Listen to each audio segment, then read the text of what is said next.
Mesdames, Messieurs, bonjour, j'espère que vous vous portez bien et encore une petite séquence vocale afin d'expliquer encore pour la énième fois que ce qui est publié sur n'importe quelle chaîne YouTube en guise de critique d'un dogme religieux ou de blasphème d'une religion est quelque chose de tout à fait admis et légal au sein de la République française, et nullement répréhensible par la loi, et cela entre dans le cadre de la liberté d'expression en France. Souvenez-vous, il y a pas mal d'années en arrière, la publication Charlie Hebdo avait été attaquée en justice par des associations cultuelles liées à l'islam. Et à l'époque les juges avaient considéré que Charlie Hebdo était tout à fait dans son droit de critiquer ou caricaturer ou même diffamer le dogme religieux de l'islam, donc cela avait été tranché par les juges, et les associations cultuelles liées à l'islam avaient perdu en justice. Ainsi, au quotidien sur YouTube ou sur TikTok ou d'autres plateformes, cela fait partie du débat public actuel, et ce depuis quelques années déjà, où tas d'intellectuels, des écrivains, des chercheurs, des enseignants, des hommes politiques, des journalistes, des associations,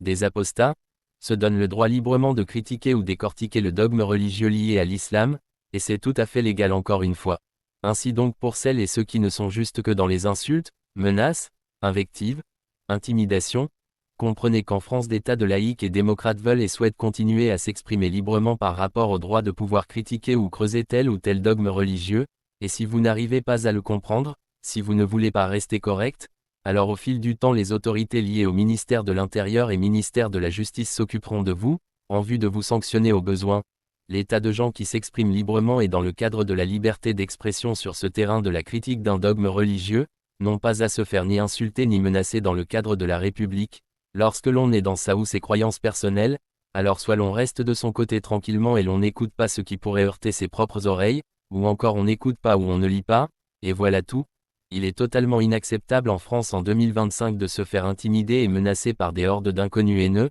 alors que de critiquer ou caricaturer un dogme religieux est tout à fait légal. Par ailleurs, et dans les faits d'actualité depuis des mois, le fait de parler publiquement des graves tensions entre le pouvoir algérien et la France, ainsi que de l'écrivain Boualem Sansal qui est emprisonné de façon arbitraire par un pouvoir algérien belliqueux, c'est quelque chose de tout à fait légal et tous les grands médias ou multitudes de chaînes YouTube en parlent au quotidien. Donc rien d'insultant en direction du peuple algérien, c'est simplement le pouvoir algérien actuel qui est évoqué. Si malheureusement vous êtes de mauvaise foi et ne voulez pas entendre que l'actuel pouvoir algérien est tout sauf démocratique, alors confortez-vous dans votre forme d'obscurantisme et nationalisme aveugle et l'on ne peut rien pour vous. Soyez certaines et certains que tous les grands médias publics ainsi que tas de chaînes YouTube ou comptes TikTok, vont continuer librement à parler de cet actuel pouvoir algérien posant de gros soucis dans les relations diplomatiques entre la France et l'Algérie, et que cela vous plaise ou pas. Pour conclure, ne pensez pas qu'avec l'escroquerie intellectuelle de qualifier les gens d'islamophobes et racistes ça va marcher encore longtemps,